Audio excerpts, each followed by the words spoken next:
I am a 33-year-old female from Los Angeles. 3 years ago, my boyfriend and I turned 30. We sold everything we owned, including my car, and took his Trailblazer and decided to travel around the States and Canada, as we had planned for 5 years. I guess you could call us backpackers, as we tend to chase good weather and backcountry hike into the wilderness for days at a time.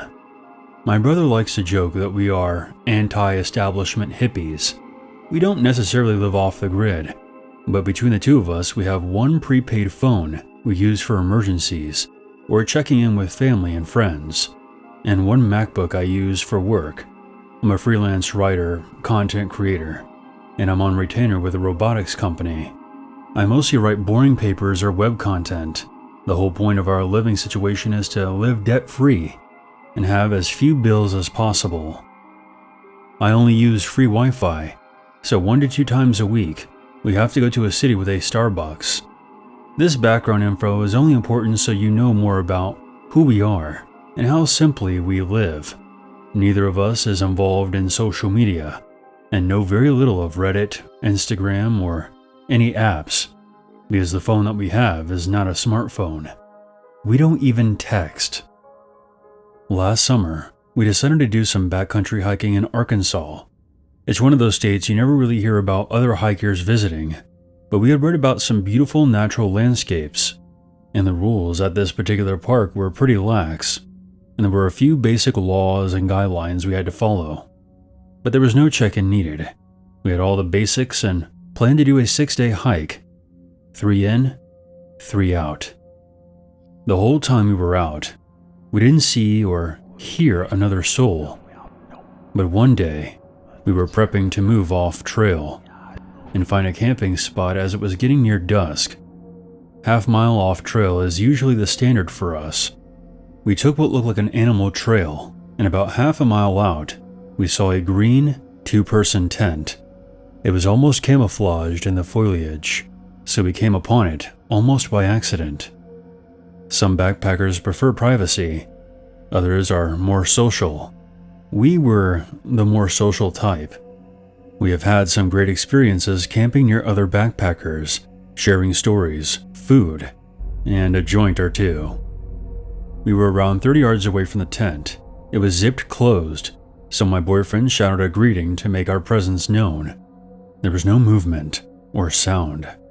We assumed Green Tent Guy was either not around or he didn't want to be bothered. So we started off in a new direction to get some distance between us. We camped for the night and never heard a peep. We moved along the next morning, completely forgetting about the green tent, until nearly the end of day 5 on our trip back. We were again looking for a spot to camp off trail when we came upon the green tent again. This isn't that unusual, but normally backcountry hikers keep moving, so we really weren't expecting it. The tent flap was open, so my boyfriend yells his greeting again, and nothing. He wanted to go check it out, saying that it was weird, and maybe someone is hurt. I didn't like the idea from the get-go, because even though we hadn't had any bad experiences personally, we've heard enough stories from other backpackers about hermits and mountain men wanting privacy, and how they carry guns, etc. But my boyfriend assured me we would be fine, and if all else fails, we would offer him some weed. As soon as we get within 20 yards of the place, the smell of decomposition hit hard. My boyfriend had been hailing his greeting over the last 20 yards, so once the smell hits him, he stops and turns to me and says, "What if we find a dead body?" My skin crawled. I was immediately afraid. I have never seen a dead body before, and I didn't want this to be the first time. The closer we got to the tent, the worse the smell became. I knew for sure that we were going to walk in and see some old camper's rotting corpse. What we found was worse than that. Outside the tent was a dead doe's legs, all 4 of them, covered in flies. It appeared that the legs had been cut most of the way and then ripped off. It was a mess. Inside was the torso and head of the deer. The middle portion was wrapped in a blue fleece blanket that was blood-soaked at the bottom where the legs used to be. It was lying on its side, bottom facing the tent entry. The tail had been cut off, and the private area was covered in dried blood and a gape, as if something had been penetrating it. It was the same with its mouth. The bottom portion was bent down at a scary, broken-looking angle. The tent was open, so we could see everything without having to go inside. Not that we would have anyway, because at this point, the smell was almost debilitating. There was a dirty, almost empty clear bottle of Jargon's baby oil and a stained green and white kitchen towel. I immediately started crying and begged my boyfriend to go. All he could muster was, "What the fuck?" We turned and ran. We jogged down the trail for as far as we could until dusk was fully upon us, and we had to set up camp. We didn't go very far off the trail, and neither of us slept. We didn't start a fire or used headlamps when it became completely dark. We just sat up whispering to each other, going over what we had just seen. Every little sound from the forest startled us. It was like our brains were on red alert. I kept thinking that at any moment, a dead deer rapist would come back to his tent, see our footprints or something, and know that someone had been there and track us back to our tent. I have never been so scared in my entire life. Just before dawn, we tore down our tent and started out. My boyfriend stopped at the ranger station on our way out of the park to report what we had seen. The ranger was a young guy around our age, and he looked as freaked out by our story as we were telling it. He wrote most of it down. My boyfriend showed him on a map approximately where we had been. He asked if we knew how the deer was killed. We hadn't even thought about it. We just assumed it had been shot. But because of the blanket, we couldn't see a wound. But we weren't exactly giving it an autopsy either. We have since shortened our backcountry hikes to a maximum of 4 days. We've also been a lot less eager to call out to other campsites, and have never approached another unmanned tent again.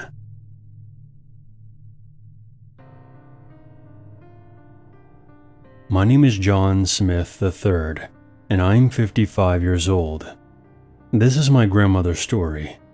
I've taken some liberties to fill in the blanks based on historical documents and accounts I've read.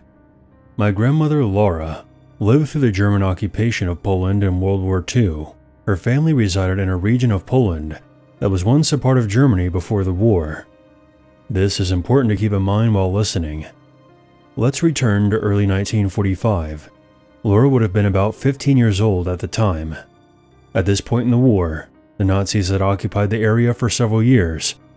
My grandmother's village was mostly made up of ethnic Germans, so she didn't witness many instances of mistreatment from the soldiers. Since she and my grandmother were also German, their interactions with the Wehrmacht were mostly pleasant. But things would change on the night in question. For historical context, at this time during the war, the Germans were being pushed back by the Red Army, which had entered Poland. Of course, no one in the village was fully aware of the situation. There were only rumors. Laura's father, my great-grandfather, Garrett, had died of natural causes some years before, so it was just Laura and her mother living in the house. The Germans were aware of this, which is why I believe they knocked on their door that night. Something else to keep in mind is that Laura was a bit rebellious at this age. She would often stay up past her bedtime, and on this night, was hiding in a hallway adjacent to the dining room, eavesdropping on the conversation. A group of German soldiers entered the house and sat at the dining room table. Her mother cooked them some supper and served them drinks. While her mother was preparing the food, my grandmother returned to her bedroom because she knew her mother would be checking on her as soon as she was done cooking. Laura's bedroom was in the hallway where she had been hiding, so as soon as her mother finished in the kitchen, she checked on her and told the men that she was turning in for the night. Laura then quietly made her way back to the hallway and began to listen to the men still sitting in the dining room. "It was nice of her to make us dinner tonight. It was quite excellent." "Yes, it was pleasant to have a home-cooked meal for once. I grow tired of the rations they send us. I've spoken to many of the villagers here, and they have all complimented her cooking skills." "So you just decided to knock on her door tonight, hoping she would offer?" "Of course not, Lieutenant.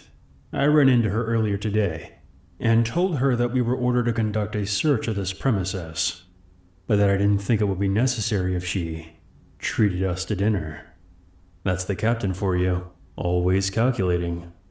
The men chuckled in unison, and after more small talk, one of the soldiers asked the captain about what was happening on the Eastern Front. The atmosphere in the room seemed to become tense. "Well, if you want the honest answer, I believe the Fuhrer made a grave mistake by moving toward Russia, and we are now experiencing the consequences of that miscalculation." "And why is that, Captain?" "You've heard the stories about how the Russians fight, sending men into battle with no rifles, shooting anyone who tries to flee. Stalin is a tyrant, and he doesn't seem too concerned with how many of his countrymen are thrown into the slaughter. That may seem sloppy to you, and it certainly seemed that way to the High Command as well, but I knew that eventually they would overwhelm us with their numbers. In fact, part of the reason I have all of you here tonight is to inform you that the Soviets have broken through our lines and are heading straight for Germany as we speak." "But that means they will be coming through here." "Yes. Our scouts have reported that they are much closer than we thought. 24 hours, perhaps sooner. High Command wants to turn this village into a base of operations. The enemy cannot be allowed to penetrate the German borders." "And what are the villagers, Captain?" "I'm afraid they will have to be euthanized." "But they are Germans, like us." "We simply can't take any prisoners now, or go through the hassle of relocating them. Time won't allow for that. One of our armored divisions will be here by 8 o'clock tomorrow morning. They expect this village to be vacated by then. The rest of the battalion have been ordered to gather the villagers at midnight tonight." "Captain, if I may ask, why are we just now finding out about this?" "I'm glad you asked, Lieutenant." The captain took a long drag of his cigarette. "The four of you have never seen combat, and Lieutenant, I'll be frank, I know who your father is, and I know that your rank wasn't earned. It was granted to you. However, before the sun rises, all of you will understand the responsibilities that come with wearing that uniform." A cold silence set in, and the captain stood up from his chair. "Lieutenant, I want you to—" The captain was not able to finish his sentence, as gunfire suddenly erupted from outside, and the front door of the house flew open. "Captain, the Russians are here! All men ordered to the front!" My grandmother was immediately grabbed from behind by her mother, who apparently was also listening to the conversation that was taking place in the dining room. But now, all bets were off, as Russian troops were at the gates. Her mother led her into the cellar, and they both stayed there, listening to the sounds of gunfire and yelling until the morning. I wish I could tell you the Russians liberated them, but unfortunately, the truth isn't always so pleasant. Unlike the Germans, the Soviets had no mutual respect for the villagers and treated them cruelly. Many of the women were raped, and many of the men faced a firing squad, even though they had nothing to do with the Third Reich. They were punished simply for being German. This next part is going to sound unbelievable, but fate often surprises us with miracles. My great-grandfather Garrett was a carpenter before he died, and spent many years working in the Soviet Union during the 1930s, where he befriended a man who would eventually become a captain in the Red Army. They kept in contact for many years after Garrett returned to Poland. This man, Captain Alexander Sobolev, happened to be the one leading the Russian battalion. He chose this village in particular to see if he could find my great-grandfather after all these years. He was saddened to hear of his death, Captain Sobolev told my grandmother that her father had once made a rocking chair for his mother, but refused to accept any form of payment. I believe that's what saved them from any harm from the Soviet soldiers under his command. While they had to watch many of their fellow villagers being brutalized, they were left alone. After the war, my grandmother would come to America during the 1950s, where she met her husband, the original John Smith, and lived out the rest of her days in a small town in upstate New York. After hearing this story myself, I believe that the Nazi captain was going to have those 4 men kill both my great-grandmother and my grandmother Laura that night. He wanted them to earn their rank, but they were interrupted by the invading Russians. An unlikely connection my great-grandfather made years before is what saved them from any cruel treatment by the bloodthirsty Russians. With all that in mind, I can't help but feel incredibly lucky to even exist, and I take a drive up to the cemetery every year to leave flowers at my grandmother's grave.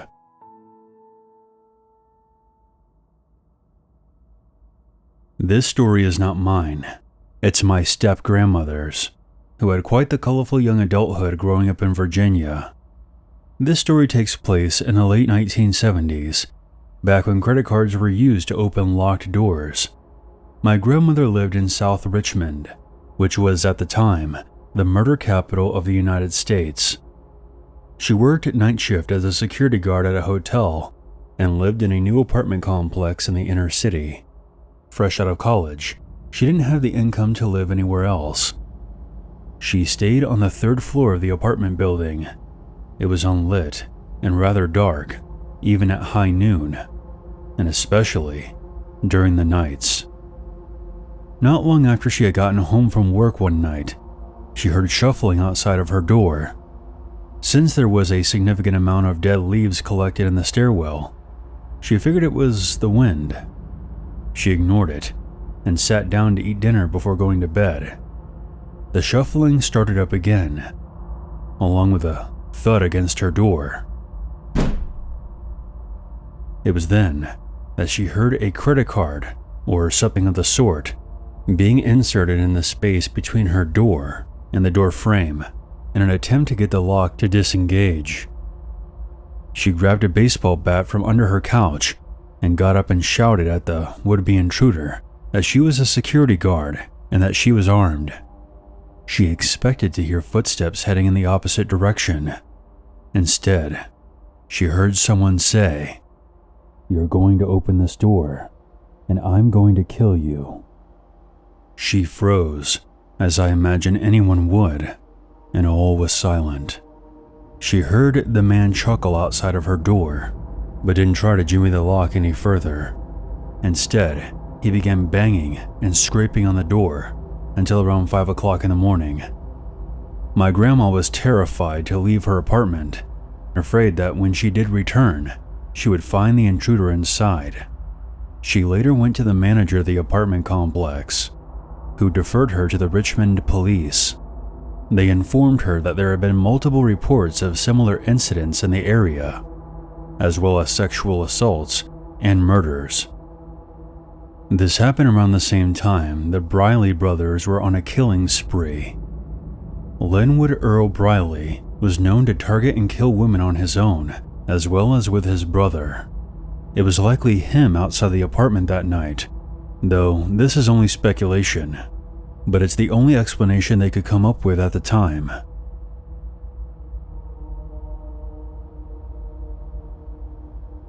This happened during spring break. I was 16 at the time. Myself and about 20 other people went out to the woods in Surrey County and rented out a cabin on this nice little retreat. We had planned on staying there for 4 days. To give a bit more detail about the cabin, it was surrounded on all sides by a thick forest. To the west of the cabin are some hunting trails and a creepy abandoned trailer next to a small clearing with a single pine tree in the center. To the east was a very large open field. At the far end of the field was a slope that led down to a beach.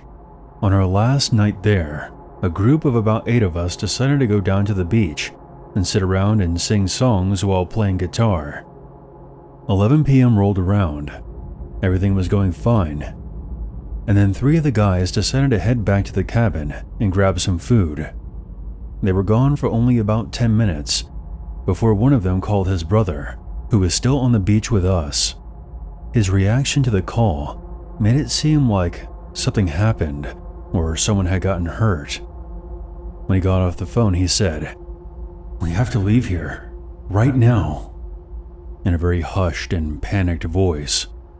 We all asked why, and he told us that while the others were heading back to the cabin, they found a rabbit at the top of the trail with its head cut clean off. Not ripped off like an animal's doing, but cut like someone took a knife to the rabbit. So we automatically thought they were just fucking with us. We began walking back, brandishing the guitar and a metal pipe we found as weapons, just in case they really weren't messing around. About halfway up the hill, we hear rustling in the trees and twigs snapping. It sounded like someone was walking up to the side of the slope. We called out to them, "Knock it off, guys. This isn't funny." I was a bit irritated because we were having a good time on the beach, and we had to cut it short over what we thought was a lame joke. But the movement within the trees stopped very suddenly. After nothing else happened, we kept going. And once we neared the top of the hill, I turned on my phone's flashlight. On the ground in front of me lay a rabbit with its head cut clean off. We took off running and heard something run out of the woods, but we didn't stop to see what it was. We kept going until we got to the cabin. We found all the guys sitting inside. We locked every door and window. A couple of the guys, including myself, stayed up all night to keep watch and make sure whoever was out there didn't follow us back to the cabin.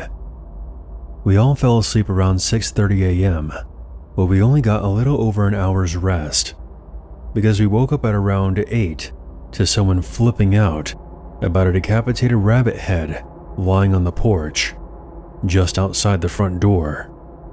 Someone obviously didn't want us there, so we took the hint and left.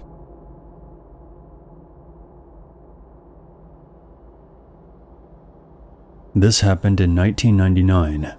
This incident took place many miles from my hometown, near the mountains in central Virginia. My friend, who I'll call Trey, and I had gone on a road trip to see some caverns. This was the first time that our parents had allowed us to drive this far away from home by ourselves. This was also the time before Google Maps, Siri, or ChatGPT, so we were relying on old-school paper maps. Remember, never fold the maps, always roll them up. We had already missed a few rest areas marked on the maps, and Trey really had to take a piss. Finally, we spotted a sign that said, "Rest area in 2 miles." We pulled in at around 10 p.m. There were a few cars in the parking lot, and nothing seemed out of the ordinary. We hopped out of our van, took care of business, and went to go grab some soda and snacks from the vending machines. We still had another 25 minutes of driving before we got to the hotel. While we were being indecisive at the vending machines, we soon noticed that the cars and people we saw when we first arrived had all left. There were a few tractor trailers humming off to the side, but they were far enough in the back of the parking lot that they wouldn't have heard us screaming.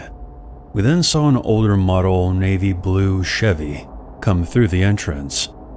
At first, I was semi-relieved, but as I watched the truck enter, it parked right next to our van, ignoring the 45 other parking spaces that were available.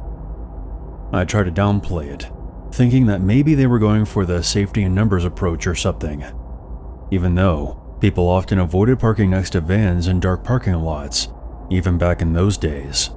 This truck had pulled up to the passenger side door of our van, and as we walked toward it, no one had gotten out. Trey said something along the lines of, "Hey, what are they up to?" "I don't know, but they parked really close to us." I had to squeeze between the truck and the passenger side van door. I almost told Trey that I wasn't going to do it, but I rounded the back of the van, squeezed through quickly, jumped in, and slammed the door as if someone was about to grab me. Just as we got back in, I turned to put on my seatbelt, and a man emerged out of the Chevy and stood in the small space between our vehicles, knocking on my rolled-up window. I let out a squeal and instinctively locked the door right in his face. He reminded me of the comedian Gallagher who used to smash watermelons. Only this guy was wearing a dirty baseball cap. He said something like, "Sorry to scare you," and then started rambling about being lost. I cracked the window down just a bit and replied, "We're not from here, so we couldn't be of much help." "Do you know if we're past Petersburg?" he asked, ignoring my attempt to brush him off. Trey and I glanced at each other, because Petersburg was at least 80 miles away in the opposite direction. So I said, Again, I don't know, sir. There's a large map inside that might help." Ignoring me again, he suddenly reached up, slid his fingers into the crack of the window, and started yanking, as if he was trying to break the glass. I still don't know how it didn't give way. As Trey fumbled her keys from her lap to the ignition, we were both panicking and yelling at him to stop. Trey finally turned over the ignition.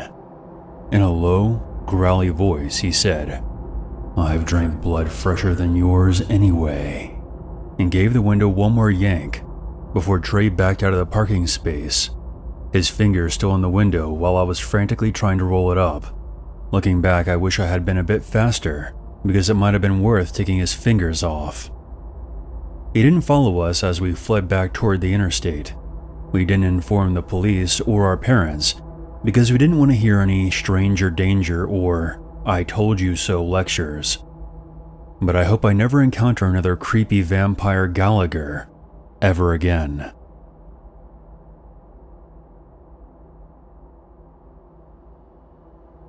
This happened in 1996 when I was 17. My best friend Derek and I were driving from my hometown in upstate New York to visit my cousins in North Carolina. It was a bit past midnight, and the road was completely empty. To avoid tolls, I picked some back roads to travel on. Derek and I were caught up in some stupid school-related gossip, not really paying attention to our surroundings. I remember it had been a while since passing the "Welcome to Virginia" sign, when I noticed that my gas tank was running low. I pulled off the main road into what looked like a small town. There were no signs to indicate the name of this place, but after doing some research, I think we were in a town called Union Level, but I could be wrong. The best way to describe the town would be to picture one of those nuke towns in New Mexico, except nestled in the backwoods of Virginia. There was a main street lined with boarded up houses and old storefronts with busted out windows. Derek and I went completely silent. The atmosphere of this place was intense, despite seeing no one. "This place is creepy as hell," I said as we continued down the main road. As we approached what appeared to be the end of the block, we noticed an orange-tinted light coming from beside a brick building, kind of like when you see a campfire from a distance. I slowly drove up to the brick building. If there was a fire going, maybe there were some people who could tell us where the nearest gas station was. However, I didn't want to exit my car. We went a little past the building to where we could see the fire from our vantage point. Before I tell you what we saw, I know how insane it's going to sound. And I'm not sure if it's actually what I think it was. I can only tell you what it looked like to me. There appeared to be a man hoisted on a crucifix, engulfed in flames. He didn't appear to be moving at all, which makes me think it could have been either a mannequin or someone who is already dead. Upon seeing the burning man, I immediately turned the car around.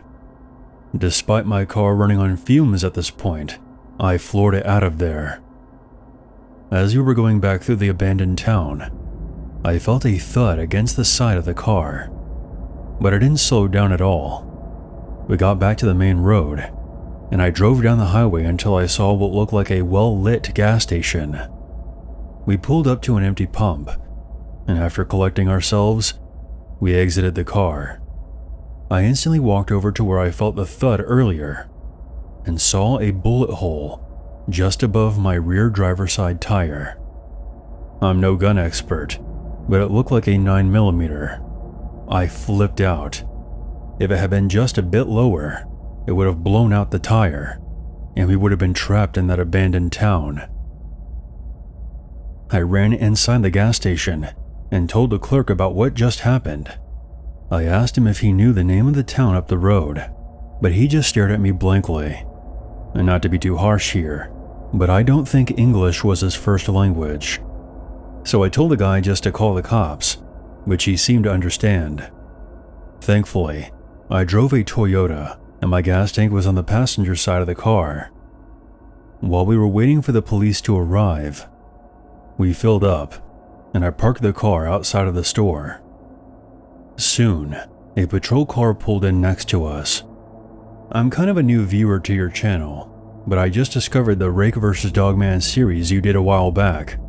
There's a character in that story that reminded me of the cop we met that night, Officer Dixon.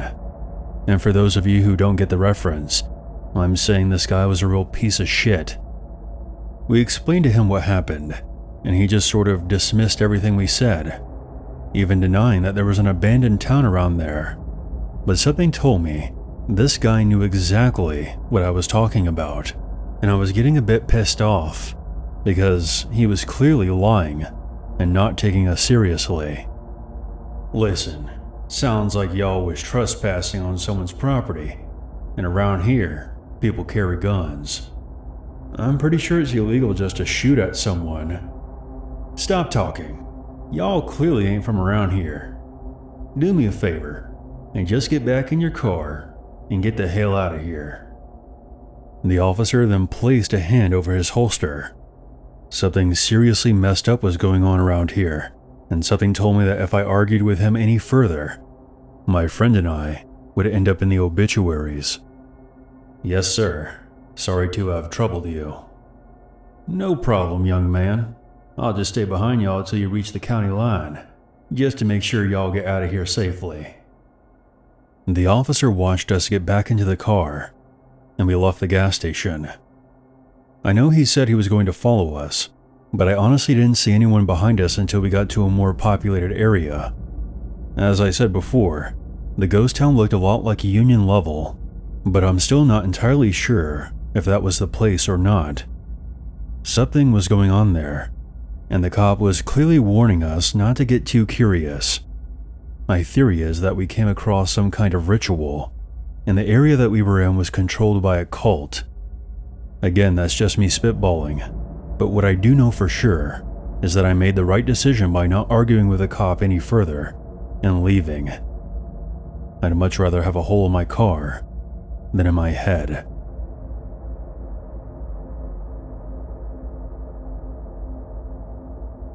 This story occurred about 10 years ago. I was around 20 years old at the time. I had been working at a small mom-and-pop health food store in Virginia for a few months. A truly lovely, tight-knit staff with an owner who was basically a mother to me. The other older ladies were my best friends, kind of like the aunts I never had. Of course, with me being the youngest woman working there, I got a lot of hours and ended up closing shop most nights. Soon I was comfortable enough to be closing by myself. We had a regular customer that had been coming in for quite a few years, even before I started working there. He was a local holistic doctor, a brilliant one at that. He was around maybe 40 years old, divorced and well-to-do. He spent a shit ton of money at the shop, sometimes taking an entire car full of groceries home. Needless to say, the owner was pleased to have his business. The first time I met him, he said, "Well, hello there. I'm Dr. Malloy. I don't think we've met." He stuck out his hand and displayed a charming smile. I will admit that he was quite handsome, very nice and funny. My coworker Pam stood a little off to the side and sort of gave me a look that said, be careful with this one. Sort of a clairvoyant thing she had going on. She was and still is very protective of me. This is Diana. She just started working here. Well, it's nice to meet you, Diana. I'm sure it's nice to have some young blood working around here now. He took his sweet time and chit-chatted about what he did, how successful he was, and how he will be coming in more often to see my pretty face. He made sure my coworkers didn't hear that last part. So fast forward a few more months, and this guy had been coming in almost every night, specifically when he knew I would be there. Basically right at closing time, which would annoy the shit out of me. But I was too nice, and knew that we needed the business. Then began the usual inappropriate questions. How old I was, where I lived, and how I must have had a boyfriend. You know, if you ever need any help with your health, or if you need guidance, I can be of service. I also have a home office. I always answered him very vaguely, and never revealed to him where I lived. One Thanksgiving, he asked if I would mind coming over and cooking a turkey for him. No. At this point, it had gotten so bad, I informed my boyfriend Jackson, who's now my husband. I told him he would likely be in the store on Friday night, and if he could please come and keep me company while I began to close. My boyfriend comes in, and not a few minutes later, Dr. Malloy arrives. He looks stunned when he sees Jackson. I look at my boyfriend and nod. Dr. Malloy says, "Hey, buddy," in a condescending tone, of course. His entire demeanor had changed, and his eyes were dead holes and fixed on me like I had betrayed him. Jackson was leaning over the counter as Dr. Malloy piled stuff quickly and silently into his cart. I should mention that Jackson is a 6'7", scruffy, bearded mountain man, and he's wearing his cycling clothes. Dr. Malloy checks out and says, "See you soon." He ignores my boyfriend and leaves, but not before winking at me. Jackson is noticeably pissed off and watches Dr. Malloy go out to his car. The next day, Malloy confronts me about my boyfriend. "Was that him, your boyfriend? He's a real bro, huh?" Snarky and pompous. I reply, "Yes, he's actually really wonderful." Jackson began staying with me till close whenever he could. Dr. Malloy starts waiting for me to go on break, trying to get me to go with him to a nearby cafe. My coworkers start getting very annoyed, and I start hiding. You know, all that shit. It was around this time that I got a pretty bad rib injury on my bike and had to stay home. I live in a very secluded old apartment that sits above an old art gallery. It's about a 15-minute walk away. That day, a friend was visiting from Germany, and I was so excited to see him.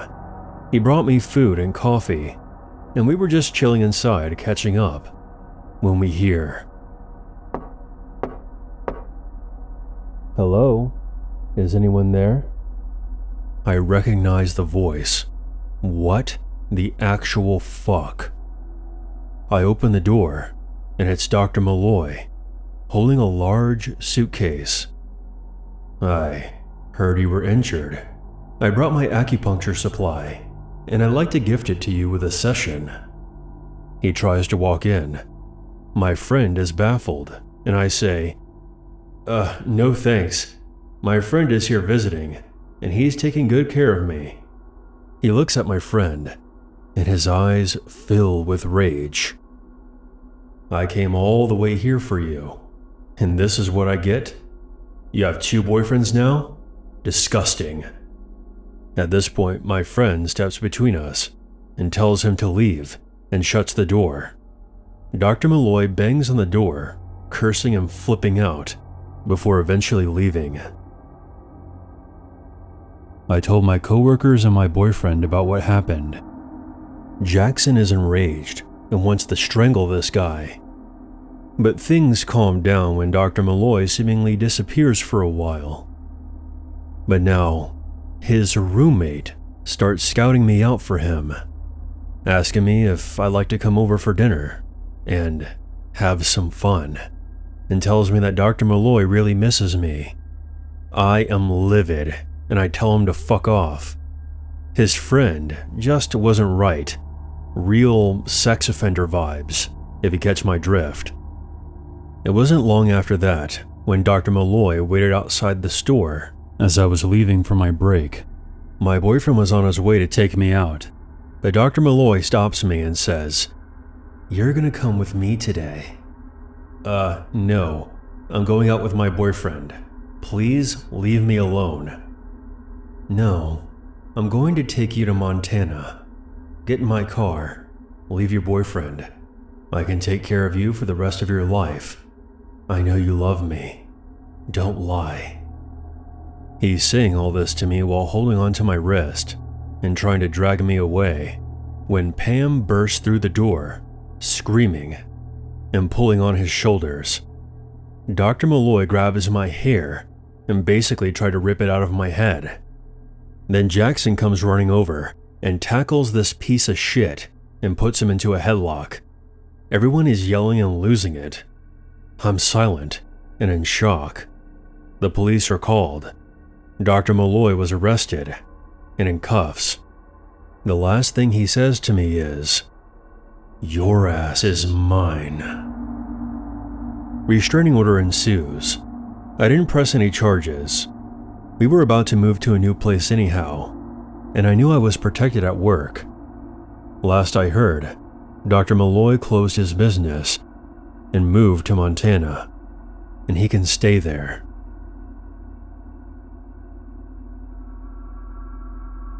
I'm a 20-year-old woman, and this event occurred 4 years ago, when I was around 16. It was during the summer between my sophomore and junior years of high school. I've encountered several unsettling situations living in West Virginia, but this remains one of the most disturbing. I'll recount the events as accurately as I can. This happened in Cherry River, just before it flows into Nicholas County. My friend and I drove separately and met at a pull-off along the main road to do some fishing. Next to the pull-off was a place called State Road Garage. It was enclosed by a fence that required a key for entry. At the time, I didn't know its purpose, but later research revealed that it belongs to the West Virginia Department of Transportation. To the left of the building is a short trail that led down to the river. That evening, the garage appeared to be deserted, with no cars or workers in sight. The only vehicle we noticed was a weathered pickup truck, possibly an old Silverado, with a camper shell on the back. I can vividly recall the 3 deadbolt locks securing the camper shell to the frame, and 2 very unsettling individuals sitting in the front. The truck was parked far into the trail's entrance, on rough terrain, while we parked by the main road. We didn't want to risk getting stuck. This immediately put me on edge, as I've been watching true crime and scary stories on YouTube since I was 11. This scene felt like the opening of a horror story. From what I recall, the truck's occupants were a disheveled blonde woman who appeared worn down and possibly missing teeth, and a greasy, long-haired man in a wife beater. Crackheads are never able to hide their addiction that well. As we passed their truck on the way to the river, they locked eyes with us, staring intently. My friend seemed less concerned than I was. I tend to be a bit paranoid naturally. Strange characters are common to our area. Most of them are harmless, but I never let my guard down. My friend mentioned that she should call her boyfriend, who lived 20 minutes away, if anything happened, though I wasn't sure how that would help in the moment. We began fishing, and my friend caught a rock bass. Not long after, we heard footsteps and looked up to see the woman from the truck approaching the riverbank. She looked rough. She may have been an attractive woman once upon a time, but the prolonged drug use had taken its toll. Her teeth were severely damaged, giving her jaw that sunken appearance, and her skin resembled a crumpled up paper bag. She was holding a red Kodak camera. When she got to the riverbank, she asked, "Can you tell me your first and last name and ages?"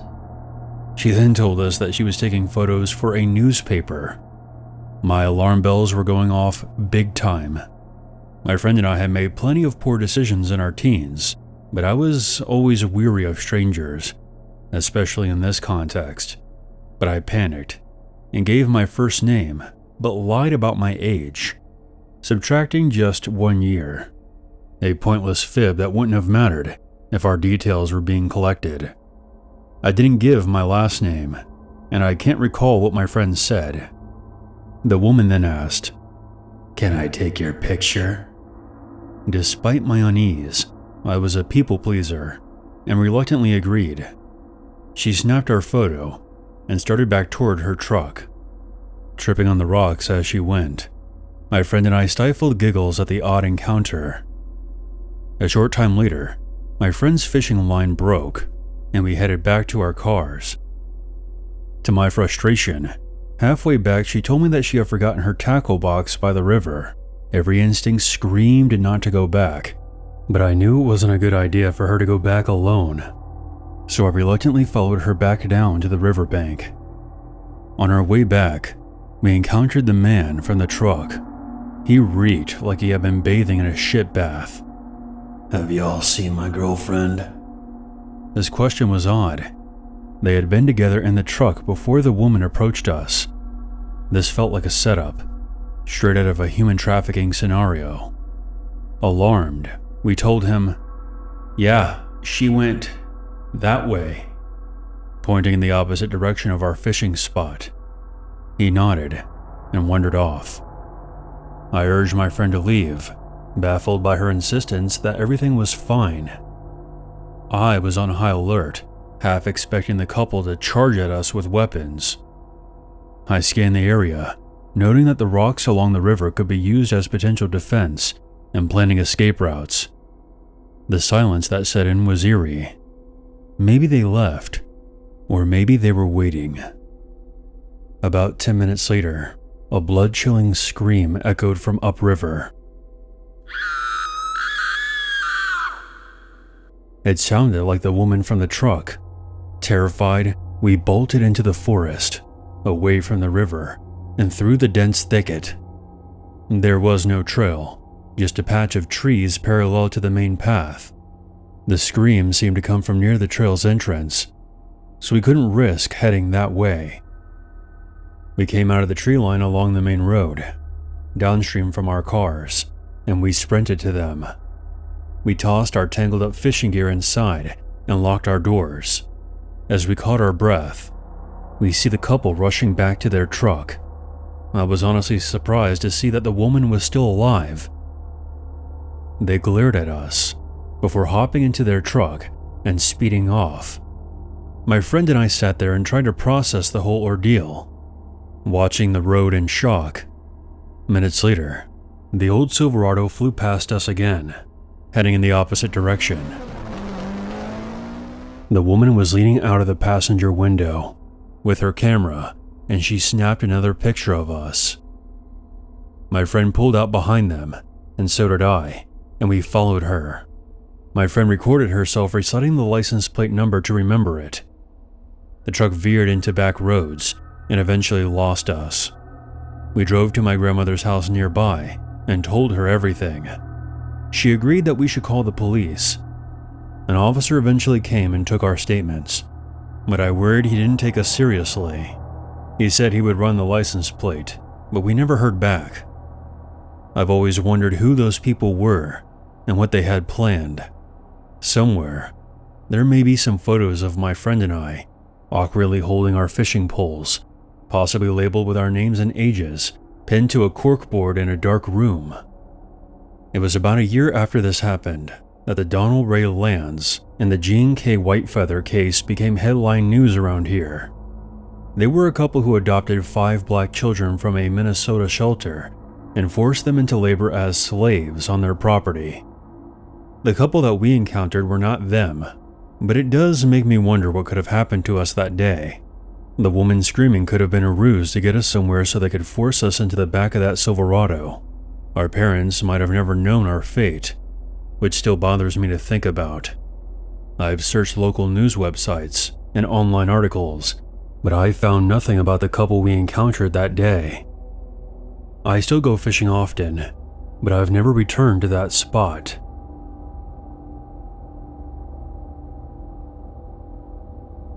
A few years ago, during what was likely the darkest chapter of my life, I worked overnight shifts at a Walmart supercenter in rural West Virginia, 6 nights a week, from 9 p.m. to 7 a.m. I stocked everything from fishing lures to makeup. It was soul-crushing work, a fluorescent lit void where apathy died. Let's be real, Walmart already has a creepy undercurrent to it, but this 24-hour outpost amplified it. In the dead of night, it drew a parade of locals, meth heads and opioid zombies, wandering the aisles, scavenging for forgotten deals. No security guards patrolled, and I would later learn that most of the cameras, especially those in the parking lot, had been glitchy for months, if not years. As one of the few young women who worked on the overnight crew, I attracted plenty of unwanted attention. But the standout was this guy who materialized every time I stepped out for a smoke break, no matter the hour, 2 a.m., 4 a.m., 6 a.m. He would round the corner within seconds, launching into chatter like we had planned it or something. It really didn't matter which of the entrances I used. He was always there. At first, I figured that he was an employee who also would be hanging around a dingy box store in the witching hours. Most of us smoked during our 2 15-minute breaks, so the coincidence seemed plausible. But this wasn't the case. He didn't work there. He would just mimic the overnight uniform by wearing dark blue t-shirts. I quit going out alone, sticking to breaks with guy friends from the crew, including one that I had known since middle school. But even that didn't faze him, and it turned into an inside joke across the store. I was unsettled but not panicked until my stalker ramped things up. He'd grill me about my relationship status and would ask me about it every chance he got. I was deep into GTA 5 then, so I spun a yarn about my terrifying long-distance boyfriend Trevor from Northern California. Hey, it fit the vibe. But he just shrugged it off. Eventually I dropped the niceties and started ghosting him mid-sentence. One night my go-to guy friend had called out sick, and the others were tied up across the store. I headed out with 2 older women from my crew. They finished quickly and went inside. I lingered for a final drag, and just as I turned to follow, he popped up. Looking back, it wouldn't be crazy to assume that he was in a car, scoping out the entrances with a pair of binoculars. He grabbed my hand, not a vice grip, but firm enough. "Come to my car real quick. I want to show you something." I'm not hot-tempered by nature, but my rage boiled over. I yanked free and bolted inside, my heart pounding in my chest. I stormed to the head manager and spilled it all. It turns out my stalker had a cousin on the unloading crew in the back, which was his excuse for loitering. The cousin was mortified, swearing that he'd handle it. But management? Fucking useless. No warning, no banishment, just shrugs and says, not our problem. I quit soon after, not over the stalking directly, more so the brass's incompetence. A friend of mine later clued me in. The guy kept lurking around nightly, shifting his creep routine to another woman. He hounded folks for weeks after I left, desperate for my name and address. Then one day, he disappeared. To this day, I still fixate on those busted-out parking lot cameras and wonder if on one of those endless, exhausting nights, would anyone have noticed if I had just vanished?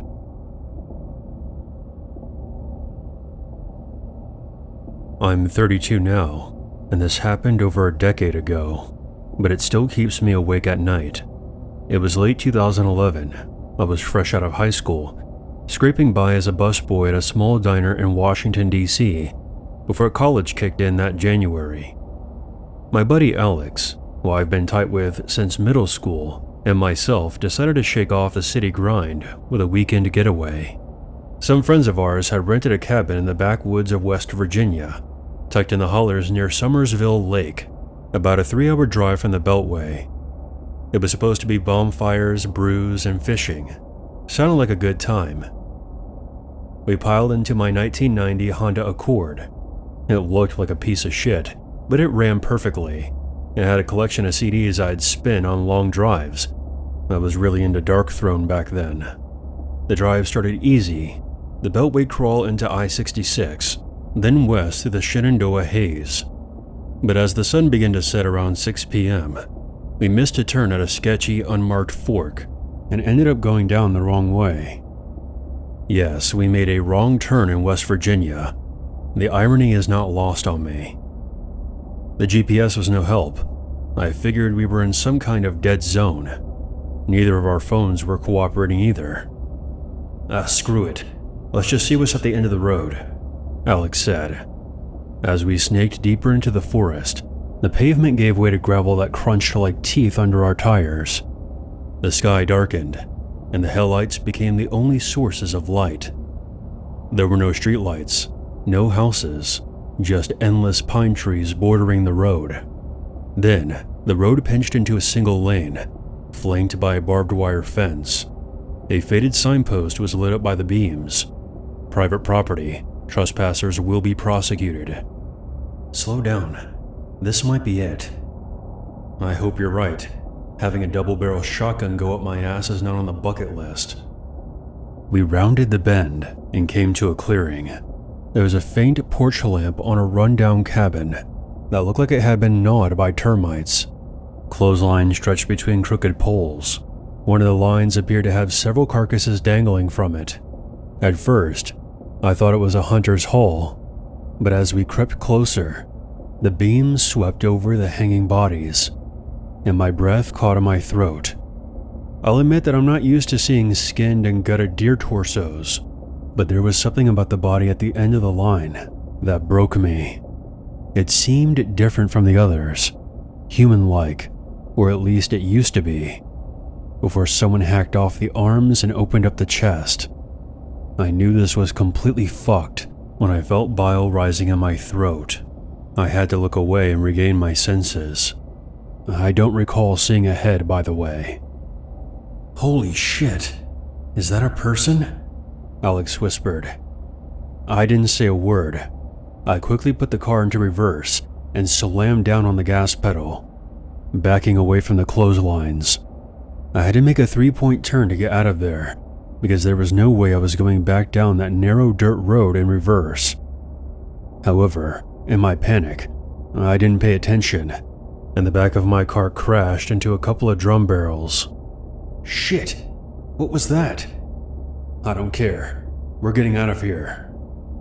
When I put the car back into drive and sped toward the dirt road, I swear I saw a figure standing next to a shed about 15 yards away from us. I only saw it for a brief second because we were hauling ass out of there. Alex was so freaked out, he started babbling nonsense while I white-knuckled the wheel, my vision tunneling. Whoever was standing next to the shed didn't chase us. I was expecting an arrow in the tires, with the headlights of a pickup truck closing in behind us. If we actually saw a dismembered body hanging from a line, I doubt whoever did that would want us talking to the police. We barreled back the way we came from and made our way out to the highway. As soon as a bar signal flickered on my phone, we pulled over to the side of the road. My hands were shaking as I dialed 911. After I relayed what happened, a police cruiser slowly rolled up behind us a short time later. If you were passing by on the highway, you would have thought we had been pulled over. We explained everything. I remember being embarrassed about my voice cracking. They listened to our story with blank faces, then exchanged a skeptical look. The older officer spoke up. Sounds like you boys stumbled onto Old Man Hargrove's spread. He's a hunter, been at it for 40 years. And that body was probably a gutted buck. There's been no reports of missing folk around here. I'd know about it. The shadows play tricks in the hollers, or maybe y'all just been hitting the sauce. I insisted that the disemboweled body I saw looked human, but the officers laughed it off. Look, y'all just got a bit turned around is all. Stay on Route 19 next time. He then gave us a patronizing warning about trespassing fines and told us to be safe. We drove the rest of the way in silence. There were no follow-ups. On the flip side, we ended up having a great time at the cabin, and even used our experience to entertain the rest of the group when it came time to sit around the fire and tell ghost stories. Despite what you may have heard about West Virginia, it really is a scenic sanctuary. Looking back all these years later, I stand by what I saw, and so does Alex. I've seen more pictures of hanging animal remains than I care to admit, and I'm telling you, we saw the body of someone who met a gruesome fate. I don't know who it was, but what we saw that night was the conclusion to one of the many missing person cases in rural West Virginia.